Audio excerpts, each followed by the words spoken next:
I am the Omega with a 96% compatibility match with Tristan Tate. The Tate family chose me as a tool to pay off my father's debt. For 7 years, I've been by the young heir's side, serving as his human suppressant.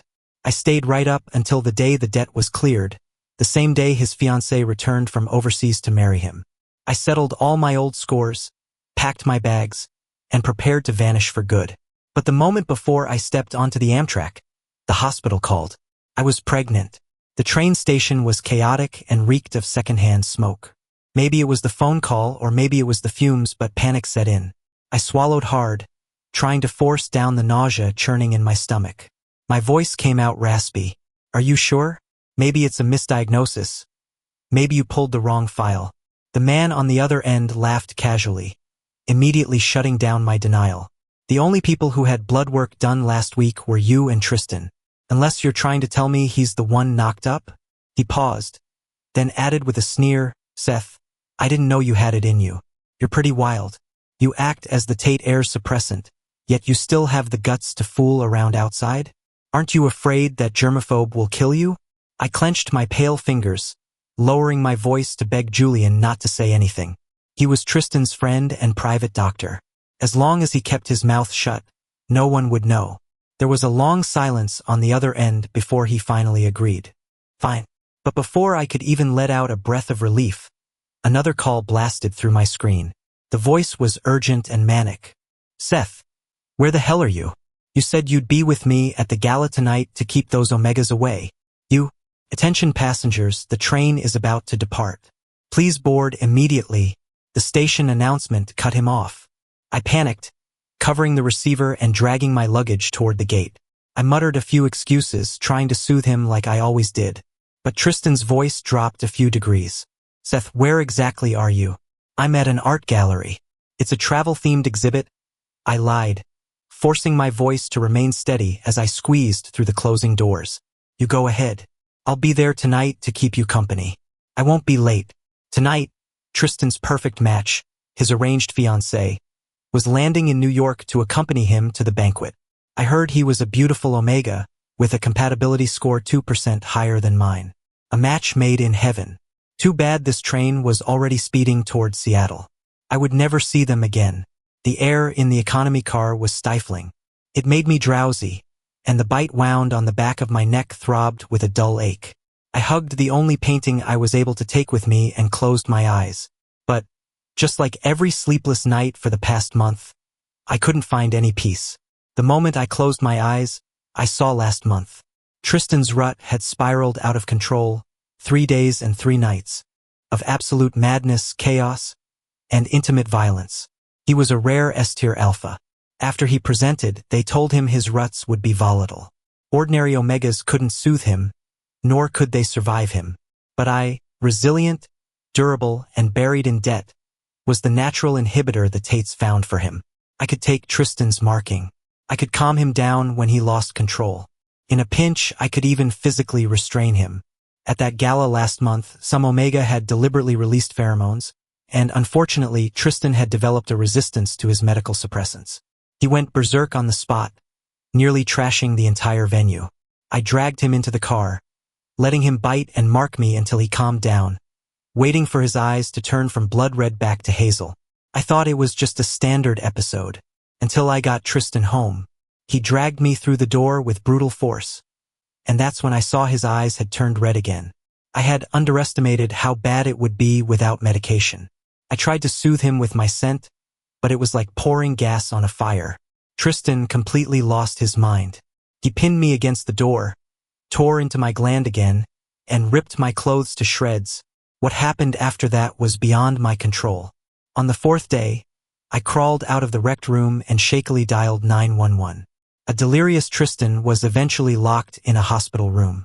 I lay in the ward next to him for a week. By the time he woke up, he didn't remember a thing. Everyone believed that for those 3 days, Tristan was simply marking me, using me as a container to vent his suppressed pheromones. After all, I'd been his human inhibitor for 7 years. I followed the rules. I never crossed the line. Even he believed it. He didn't remember the wet, searing kisses. He didn't remember how he tormented me. And he certainly didn't remember whispering "I like you" over and over in my ear during the height of it. A dull pain struck my chest, followed by a wave of cold. I shuddered and woke up with a start. The nightmare had lasted 3 hours. My phone was filled with missed calls. Irritated, I was about to turn it off when a message popped up at the top of the screen. "Seth, if I find you, you're done." It was from Tristan. He rarely texted. Usually he sent impatient voice notes. I guessed he had found my empty apartment. But it was too late. He couldn't catch me. I let out a sigh of relief and leaned against the window, ready to drift back into my nightmares. Suddenly, a commotion broke out in the car, which had just stopped at a station. The passengers grew restless, whispering among themselves. I looked up slowly, only to lock eyes with a prowling bodyguard in a black suit. The air froze for 2 seconds. I whipped my head away to run, but he shoved aside the luggage in the aisle and lunged, pinning me by the shoulder. "Mr. Seth, forgive the intrusion. There were too many kids in the car to put up a fight." After being pinned for 2 minutes, a familiar, furious face appeared in front of me. Without a word, he grabbed my wrist and dragged me off the train. Behind me, the train quickly started up again. Tristan slammed me against a concrete pillar, his eyes red as he choked me. "Seth, didn't I tell you? If you ever dared to lie to me, I'd bite your gland right off." He was in a rut. Since that crazy episode last month, his mania had been well suppressed, well enough that his mother felt safe letting me leave to make room for the fiance. I didn't expect him to lose control now. He leaned in publicly, biting the back of my neck and injecting his pheromones without a care for who was watching. My gland, barely healed, throbbed in pain. When he finished marking me, I found an opening and jabbed a syringe into the back of his neck. My voice was hoarse. "Tristan, your mother said my debt is paid. I can leave. She says you can go, so you just go." The scent of ambergris in the air suddenly spiked, intense and sharp, like a string about to snap. Tristan's rationality returned, but his grip on my throat didn't loosen. He leaned in, interrogating me coldly. "Seth, the debt you owe the Tate family. Did you really think a few $1,000s could clear it?" I froze. Years ago, my dad owed the Tates millions. My mom was driven to suicide, and in his desperation, my dad kidnapped Tristan's little sister. The day after the girl was taken, she managed to free herself while he wasn't looking. She was about to escape. I was young and stupid. I pointed out the direction she was running. He chased her down and killed her on the spot. Right in front of me. My struggle stopped instantly. Tristan knew exactly how to hurt me. With red-rimmed eyes, he said nothing more, dragging me onto his private jet. We landed back in New York. He forced me to change clothes and took me to the gala. Then, in front of everyone, he clarified to his fiancée that I, lowly, despicable me, was nothing more than a reusable human inhibitor. I used to think that 7 years of service plus paying back the money would be enough to free me. The truth was, Tristan would hate me forever. Every time I tried to wash away the painful memories etched deep in my brain, he would stop me and remind me. His most beloved, cherished sister died indirectly because of me. He forced me to relive it countless times.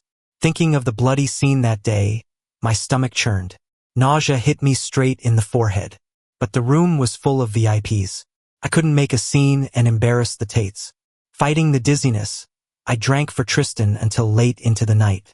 I put him in the car and turned to leave. Suddenly, someone grabbed my neck from behind and yanked me back. I fell unexpectedly into a warm embrace. "You gave up your apartment. You planning to sleep under a bridge?" The wound on my neck stung. I frowned, turning my head away. "None of your business." Tristan insisted on making it his business. He strapped me in and told the driver to head to the villa in the east suburbs, saying it was closer and made me easier to use. Pinned down by him, unable to move, a nameless fire ignited in my chest. Emboldened by the alcohol, I blurted out, "Tristan, did you forget you're engaged?" Tristan hesitated for only a second before recovering, his grip tightening. His large hand squeezed my neck, toying with me like private property because he knew I wouldn't fight back. He scoffed, "Seth, don't flatter yourself. What kind of fiancé gets jealous of a suppressant? In Quinn's eyes, you don't even count as a person."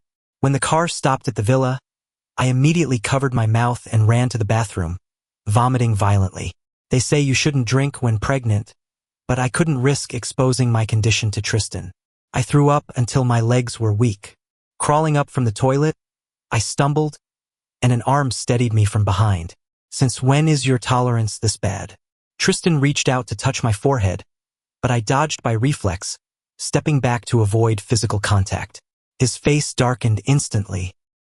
His hand hung in the air for a long moment before he clenched it into a fist and withdrew it. He slammed a glass of warm water onto the counter and walked away. I didn't touch the water. I dragged my luggage to the room the housekeeper had prepared and unpacked my few belongings, fighting the discomfort. Not long after, someone brought in a bowl of hangover soup. I knew who sent it. I didn't touch that either. I slept fitfully until midnight, when a wave of ambergris scent enveloped me, pressing down so heavy I could barely breathe. Half asleep, a delirious Tristan bit into the back of my neck again, injecting pheromones while mumbling, "Seth, why do you have to be so stubborn? Why do you always fight me? Why can't you just be good, listen to me, and stay forever?" I didn't hear the rest because my mouth was covered. He was having an episode. Impatiently, he bit open my lips and invaded. I struggled desperately, trying to dodge, but his pheromones pinned me down, holding my waist, kissing me until I nearly suffocated. My relationship with Tristan wasn't always this bad. When the Tates adopted me at 7 as a playmate for the young master, I was grateful to his mother, Mrs. Tate. I thanked her for giving me a place where I could eat my fill and sleep soundly. For the sake of that food, I did everything I could to take care of Tristan and meet his demands. But at first, Tristan was always verbally abusive. He wore a cold face all day and told me to get lost. Mr. Tate disciplined him repeatedly on my behalf, but I was still scared. I only dared to follow him silently. That changed in middle school at the prep academy. A group of rich kids cornered me, mocking and bullying me for not fitting in. I was terrified of causing trouble and losing my job, so I swallowed my pride and let them bully me. This went on until one monthly break. They had cornered me in an alley to beat me up. Again, when Tristan appeared, he threw down his backpack and fought back without mercy, standing in front of me and taking the hits as he returned them. Finally, he warned them off with a terrifying glare. He called me an idiot, said I had no brain, didn't know how to fight back, called me useless. That was the first time I saw Tristan so angry. After that, I started following him openly. I stopped listening when he told me to get lost. The year he presented as an S-tier alpha, I happened to be tested as the Omega with a 96% match.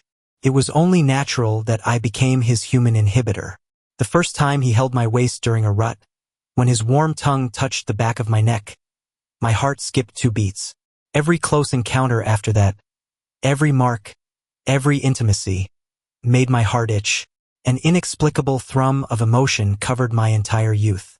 I knew I liked him, but I also knew my place. I would never make things difficult for him. I thought I would guard this feeling forever, silently loving him from the shadows. Until the year we graduated college. I overheard a conversation between Tristan and a friend. He had grown into his looks by then, his features sharp and handsome. But at the mention of my name, his usually expressionless face frowned, his voice cold. "Seth? Just a tool for venting anger. Using him as a suppressant is just revenge for Tessa. But he acts like a fool, willing to be bitten, completely shameless. It's disgusting." That day I learned that when Tristan said he hated me, he really meant it, and I finally understood that allowing me to stay by his side was all just to punish me. To punish the son of the man who ruined his family. The next morning, I was woken by banging on the door. The hand clamped around my waist startled me into sitting up. Seeing the person next to me, I wiped my face in exhaustion. Last night wasn't a dream. Before I could even put on a shirt or get out of bed, the bedroom door was kicked open from the outside. The Omega who barged in slapped me across the face without a word. The slap was loud, leaving my ears ringing. The commotion finally woke Tristan. He hesitated for a second, quickly assessing the situation, and stood up to grab Quinn's wrist as he raised his hand again. Frowning, Tristan asked, "What are you doing?" Quinn was blinded by rage, but he was still from a distinguished family. He immediately suppressed his anger and asked with a smile, "Tristan, I'm just curious why he's in your room? And you too, You slept? Yeah, we slept in the same bed, I said, wiping the blood from the corner of my mouth, deliberately fanning the flames. How can an alpha live under the same roof with an omega who isn't his partner? It's too dangerous, so I had an episode last night. It was an accident. Tristan cut me off, rubbing his temples. As he dragged Quinn out the door, he passed me and sneered, Seth, don't think you can escape from under my nose again. It's not happening. Tristan had underestimated his fiance's jealousy. After catching us in bed that morning, Quinn pestered his way into moving into the Tate villa, claiming he wanted to adapt to married life in advance. But really, he just wanted to force me out. After deliberately pouring scalding coffee on his own hand, Quinn looked pitiful, clinging to Tristan and crying, throwing dirt on my name. Tristan, you know his strength isn't like a normal omega's. I couldn't dodge that cup. I wanted to explain, but Tristan didn't give me the chance. As if recalling some dark memory, his expression filled with malice. He leaned in, grabbing my throat. You think doing this will make me let you go? Seth, I'm warning you. He couldn't finish his sentence because I threw off his hand, covered my mouth, and ran to the bathroom to dry heave. Aggressive alpha pheromones made me physiologically nauseous. My stomach was doing flips. Tristan followed, confused. He tried to help, but Quinn pulled him away, demanding to go to the hospital for the burn. I stayed in the bathroom for half an hour. When I opened the door, I crashed straight into a white coat, and my elbow was grabbed tight. Julian. I stepped back discreetly. What are you doing here? Tristan asked me to check on you. Said you've been dry heaving and look lethargic. Julian stared at my stomach and raised an eyebrow, suddenly sneering. 2 months. You're not showing yet. Startled, I looked up and covered his mouth, hurriedly dragging him into the bedroom. Before lowering my voice, what do you want?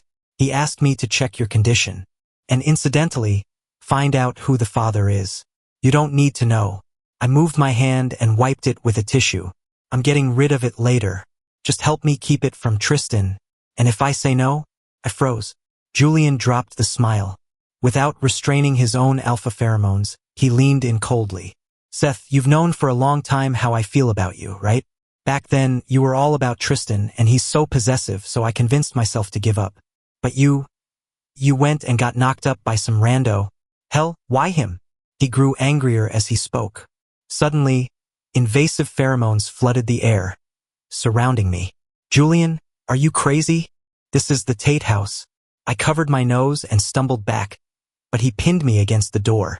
If you dare go out there, I'll tell him about the pregnancy right now. My struggle halted.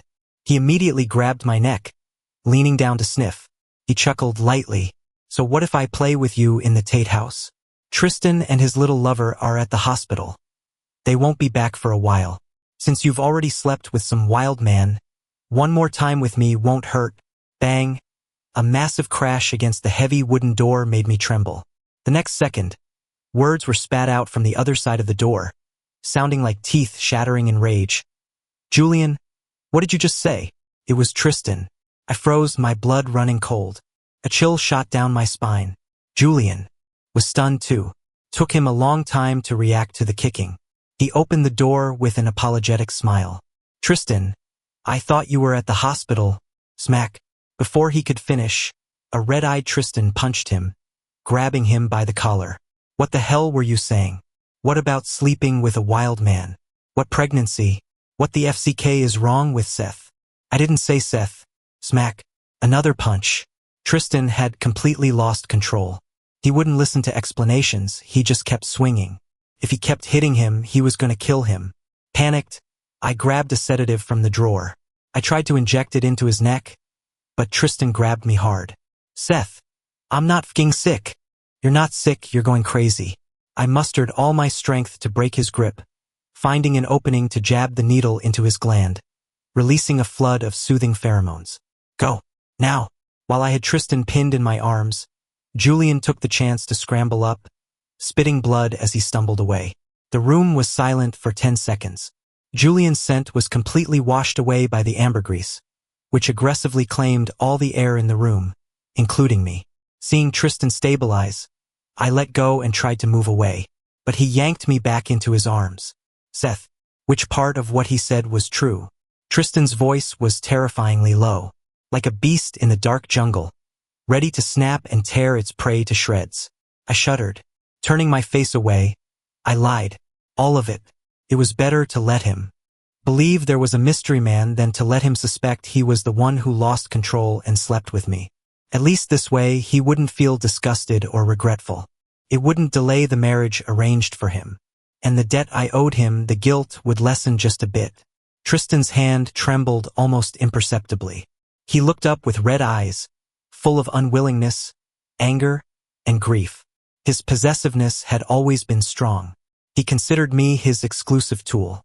In the past, anyone who looked at me too long would face his retaliation. This reaction was just his germophobia and possessiveness acting up again. I avoided his gaze. Let go.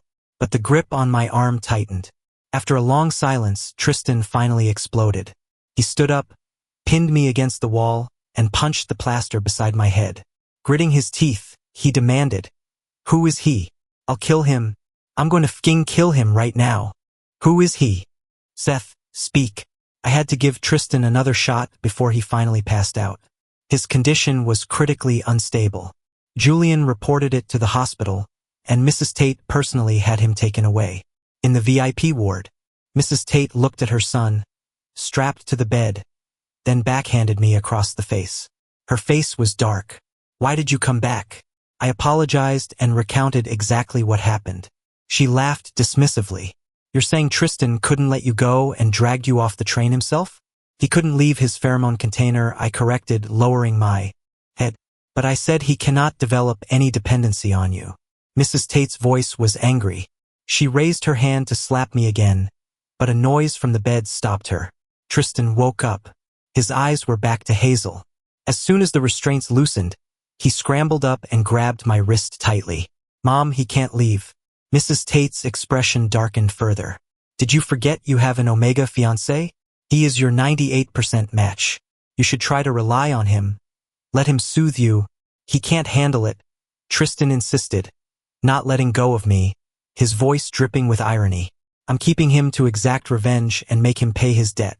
Quinn won't mind." Mrs. Tate frowned. An indescribable look crossed her face, but she finally compromised with her only son. "I'll talk to Quinn." She stood up and picked up her crocodile skin bag. Before leaving, she turned back to warn him. "Don't forget, Tessa wasn't your biological sister. Don't get stuck too deep in the mud of revenge. Let go of what needs to be let go. But weren't you the one who taught me to hate and take revenge since I was a child, Mom?" After Mrs. Tate left, I stood frozen, feeling like I'd plunged into an ice cave. Tessa was actually the Tate family's illegitimate daughter, Tristan's half-sister. She was pitiful and kind. Not long after coming to the Tates, she won Tristan over, and he treated her like blood. Tristan hating me made sense. But Mrs. Tate inciting Tristan to take revenge on me, that was something I never expected. She was the one who personally took me from the orphanage to the Tate home. Before this, I had always respected her as an elder, treating her like a second mother for feeding and housing me. Whenever Mr. Tate was around, she was always gentle with me, treating me like her own son. I never imagined that the one guiding Tristan to hate me was her. I wanted to ask something, but Quinn barged into the ward first. He glared at me with hatred. He didn't hit me this time. He just attended to Tristan with meticulous care, sowing discord as he went. I tactfully retreated, but a layer of bitterness rippled through my heart, leaving a sour taste. With the relationship Tristan and I had now, did he really need to sow discord? Our ending had been written from the start. During the 2 days Tristan was hospitalized, I consulted a doctor about the abortion. The doctor said my body wasn't fit for surgery yet. I'd have to wait until next month at the earliest. Besides that, I was short on money. Over the years, all my savings had gone toward the principal and interest of my father's debt. I was penniless. Worse, Tristan believed in the existence of the adulterer and had put out word in New York to find him. His rage was sky-high. He wouldn't listen to me, and he blocked news of my pregnancy. Maybe he was disgusted by me. After he was discharged, he didn't touch me again. He deliberately ignored me, yet wouldn't let me leave. Quinn took advantage of the situation, constantly showing off their 98%. compatibility, claiming they were soulmates. I saw it often and pretended not to. To save money for the abortion and my escape, I started painting again. But I couldn't sell a single piece. The gallery owner said it was under orders from a certain young master. I guessed who. But Tristan kept ignoring me, giving me no chance to speak to him. Until a week later, Quinn stopped me personally, smiling as he spoke. His engagement party with Tristan was set for the beginning of next month. That night, Tristan came home. He was dead drunk. He didn't go to Quinn's room. Instead, he kicked my door like he was trying to break it down. My head buzzed from the noise, so I opened it. Quinn was standing at the door, glaring at me. Tristan impatiently shook off Quinn's hand, stumbled inside, locked the door, and lost his balance, pinning me onto the bed. I let out a muffled groan under his weight. I pushed him. Tristan, are you? I'm not sick, and I'm not drunk. Tristan propped himself up and punched the duvet a few times. His eyes flickered, red and watery with agitation. He panted rapidly, calming himself down. Then he leaned into my ear and said coldly, Seth, I'm getting married. I turned my face away. Yeah, I know. The die was cast. It was inevitable. He paused, anger simmering in his voice. You have nothing to say? So, congratulations? The unstable scent of ambergris began to flare again, signaling its owner's hidden rage. The aggressive pheromones made me nauseous. I wanted to run, but Tristan held me fast, his voice trembling.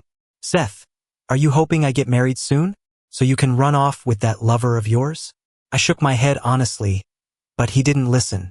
He pressed his hand hard against my lower abdomen, muttering to himself, I'm telling you, don't even think about birthing that bastard and running away with him. Once I find that man, I'll tear him to pieces. Maybe the alcohol was too strong. Tristan's voice got quieter and quieter until he fell into a deep sleep. I let out a breath. I moved his hand away, fighting the habitual urge to smooth the furrow between his brows. Finally, I carried him back to his own room. A week before the engagement party, I borrowed money from a friend for the abortion. The earliest surgery slot the doctor gave me happened to be on the day of their engagement. Light snow drifted over New York. The air was crisp, and the streets looked desolate. But the Tate Villa was festive, thanks to Quinn's decorations. When I returned from booking the appointment, he raised an eyebrow at me triumphantly, as if showing off. I didn't have the energy to respond. I went upstairs expressionless. Not long after, someone kicked my door again. I frowned and opened it. Quinn raised his hand to hit me again, but this time I caught his wrist and threw it aside. Is there something wrong with you?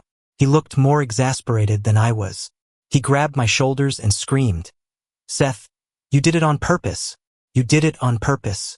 Didn't you? I didn't understand. What are you talking about? He just called me. He wants to postpone the wedding to take you to the hospital for surgery. Quinn yanked my collar. Seth, you deliberately chose our engagement day to abort that bastard inside you. You're playing the victim to get his pity, making him postpone the wedding again and again. You bitch, you're targeting me, aren't you? How did he know when my surgery is? I peeled his hands off me impatiently. It's just a coincidence. Show some respect, Quinn. How did he know? Quinn froze. He suddenly realized the hospital was owned by the Tate family. The doctors in obstetrics definitely knew Tristan. He could have ordered the doctor to change the time, to move it up or push it back. But he chose the day of the engagement. Realizing this, Quinn scoffed, wiping his face in self-mockery. Like a lingering ghost, he dropped his hands, glanced out the window at the falling snow, and a strange look crossed his face. He turned back with a twisted grin. Seth, I don't believe I can't get rid of you. I frowned, confused. Before I could speak, he dragged me toward the balcony. I watched in horror as he climbed over the waist-high railing. Quinn, are you crazy? Tristan's car was parked in the courtyard below. My room was on the 3rd floor. Jumping wouldn't kill him, but it would hurt. Quinn wanted to use half his life to frame me and drive me out of the Tate house. But remembering the tragedy of Tessa, couldn't let Tristan lose another family member or have his wedding ruined. At the critical moment, I rushed forward and pulled him down, but the momentum caused him to shove me hard in return, pushing me right over the railing. The moment I fell, my mind went blank.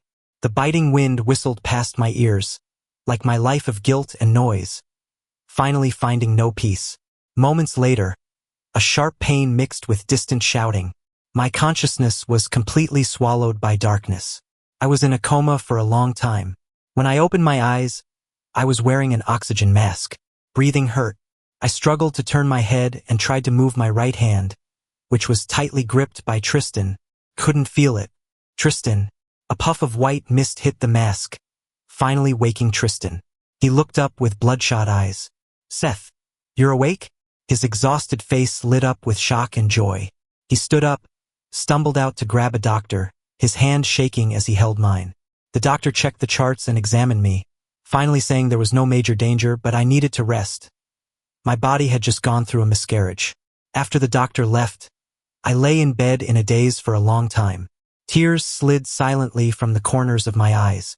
I stared helplessly at the ceiling, my vision blurring and clearing in turns. Tristan clicked his tongue, grabbed some tissues, and wiped my face roughly. Impatiently, he said, "What are you crying for? It was just a bastard. Gone is gone, what's there to care about? Don't tell me you actually wanted to keep it." I flung his hand away, glaring at him through my tears. I wouldn't have kept the child, but I never intended for them to leave so violently, so senselessly, and to have their biological father call them a bastard. Tristan was unnerved by my glare. He leaned in to argue, but froze when I struggled to lift my right hand. Panic flashed in his eyes. He turned his face away, explaining hastily, "It's just a fracture. It'll heal in a couple of days. Don't lie to me." I propped myself up painfully, a bad feeling rising in my chest. My hand. What happened? Maybe Tristan didn't even realize it. When he lied, he couldn't look people in the eye. The hospital room was suddenly terrifyingly quiet. The faint beeping of the machines sounded like thunder. I panicked completely. I screamed and questioned him over and over until I finally got the answer I dreaded most. When you fell, you landed on your hand. Caused severe nerve damage. You might not be able to hold a brush to paint ever again. I lowered my head and stared at my gauze-wrapped right hand. My heart felt like it had been corroded by acid, crumbling into pieces. Tristan, red-eyed, comforted me, saying there was still hope, that he'd take me to see specialists abroad. I remained unmoved. My heart was dead ash. Nothing could reignite it. I kicked him out. That afternoon, Mrs. Tate and Mr. Tate, who was usually away on business, came to the ward. Quinn didn't dare come in, because his story to the Tates was that I slipped, that it was my own carelessness. He was afraid I'd expose him, but I didn't. I listened silently to their irrelevant comforts.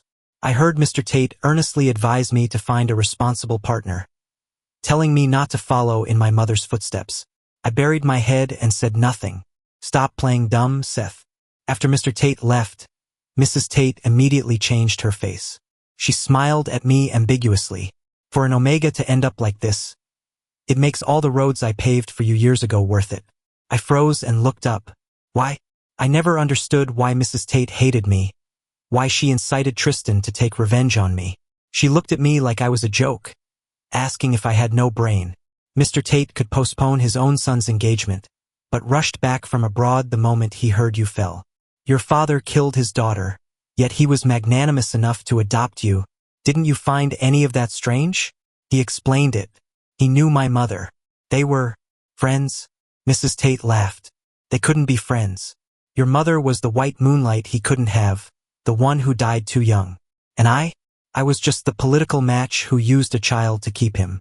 You hated my mom, so you hate me, and used your son to get revenge? More than that. She lit a cigarette, blowing a cloud of smoke at me, her smile vicious. I was the one who set up your father, saddling him with millions in debt and driving your mother to suicide. I was also the one who arranged for Tessa to end up in his hands, pushing him to desperation so he'd kidnap her. Treating your true enemy as a benefactor for over a decade, confusingly forced to atone for sins. How does it feel, Seth? Tristan was busy checking surveillance footage from the villa and didn't hear that conversation. But Quinn, standing outside the door, heard every word. He entered after Mrs. Tate left, giving me a look of pity that felt more like mockery. Whenever Tristan wasn't around, He didn't bother acting like a delicate flower. He looked at others like they were dogs. After you heal, leave as soon as possible. Quinn raised a brow casually and tapped on the table. This marriage is important to me. I hope you'll be smart and stop entangled with him. Otherwise, don't blame me for getting nasty. His serious demeanor suddenly struck me as funny. When have you ever been nice to me? Quinn paused, his face darkening. To marry into the Tate family smoothly, I can be even nastier. Don't refuse a toast only to drink a forfeit. Give me money, I interrupted. Give me enough money, and I'll leave Tristan. I won't expose what happened that day, and I will disappear from his world completely. Quinn agreed to my terms. Before leaving, he sighed theatrically. A life rotting in the mud like yours. What's the point of living, Seth? I felt a numb pain and smiled. It really was pointless. But hadn't I survived years of torture by Tristan? A young master coddled since birth like him could never imagine. Never. Empathize. He couldn't understand how I was like a cockroach, struggling desperately in the mud just to stay alive. Tristan came to the ward very late that day. He said he had found the surveillance. Even if neither Quinn nor I spoke the truth, the technicians would restore the footage soon. He also said the engagement was cancelled. He wouldn't consider marrying into the Chin family for now. He had realized that actually he liked. What does that have to do with me, Tristan? He fell silent. Thinking I was still angry, he clumsily peeled an apple like I used to do for him. He handed it to me, but I tossed it aside. It rolled across the floor. Tristan didn't get mad.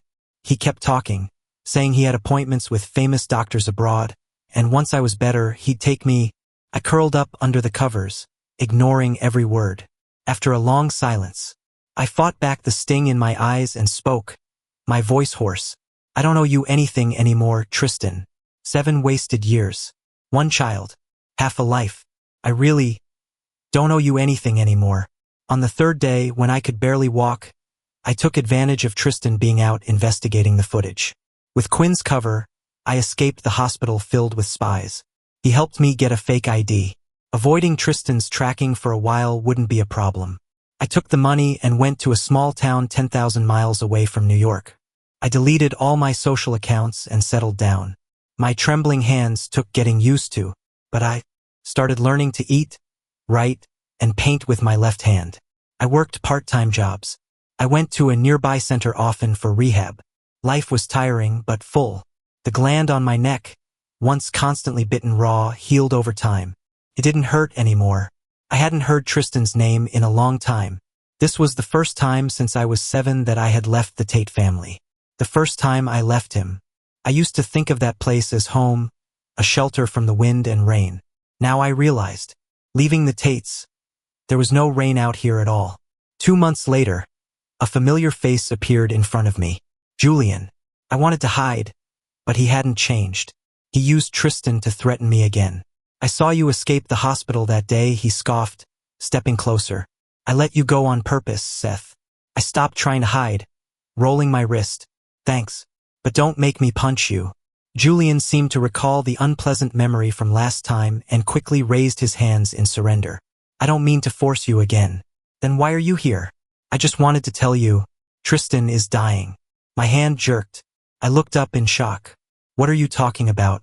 Not long after you left, he found out the truth, including about the child. Impossible. When he recovered the surveillance from the villa, he accidentally found footage from the night of his episode 5 months ago. The camera clearly showed him losing control and kissing you at the door. Matching that with the timeline of your pregnancy, it wasn't hard to figure out. He also found out the truth about your fall. After he unilaterally canceled the engagement to retaliate against the Chins, Quinn snapped and leaked the conversation he heard outside the hospital room. You can imagine how broken he was when he learned the truth. How much he wanted to die. I lowered my trembling lashes. Why would he want to die? I was just a tool to him. Even if he doesn't hate me anymore, surely not, because he likes you too. Julian asked impatiently, seriously, Seth, who pins down someone they find disgusting and marks them for 3 years? You should know that back then, he was constrained by Tessa and the ideas his mother drilled into him. Stop playing dumb. Why are you telling me this? I took his money, so I do his bidding. Julian waved his phone. He pays too much. And honestly, I wronged you guys last time. I thought you really were pregnant with some bastard's kid and got carried away. So this time, I'm asking for your opinion first. I'm telling you this, but I respect your decision. I didn't go back. I just asked Julian to deliver a letter, hoping Tristan would live well, and that we would let each other go. Julian came back 2 or 3 more times, bringing famous neurologists from around the world, handwritten letters, and cash cards. He said he wouldn't disturb me rashly. He told me not to leave, not to run around like a fugitive. He said Tristan was doing well, that I shouldn't worry, and that I should just live my life. I was a bit speechless. I tossed the letters into the fireplace. I didn't write back. When I chased Julian and the doctors away, I told him to tell Tristan I wasn't worried. I felt like I had moved on. Really. Knowing my address, Tristan sent letters and gifts every day. He asked if I was well, reporting his daily activities like he was clocking in. He said he could control his mania now. He said every day without me, he was living properly, optimistic and positive. But a month later, Julian came to my house again, banging on the door like a madman. He said Tristan was in the ICU unconscious. Self-harm and suicide attempts due to depression. Drag racing off cliffs to seek death. Ruts so violent no drug or pheromone could suppress them, the complete opposite of his letters. Julian wasn't lying, because the next day Mrs. Tate flew overseas to find me. She knelt on the ground and apologized to me. She said she was wrong. She begged me to go back and save Tristan. If I didn't go back, Tristan might really die. I still didn't go back. New York is great, but the moment I stepped into that city, the bad memories would surge like a tide, eroding me, swallowing me, making my whole body ache. I wasn't afraid of death, but I was afraid of pain. I wouldn't go back. However, the second week, when Tristan barely woke up, I took his call. There was silence on the other end for a long time, only the sound of heavy breathing. Tristan? I spoke first. The other side remained silent, save for low, choke sobbing. I sighed and advised him, stop looking for death. It won't work on me. I don't buy it and I won't go back. Seth. A voice finally came through, incredibly hoarse, careful as if he'd been preparing for a long time. He sounded broken beyond belief. Seth, I'm sorry. Can I come find you? Just see me once. Okay? Even from a distance is fine. Just once? I'm sorry. Please, suit yourself. What did you say? I crumpled the handwritten letter in my hand. Suit yourself.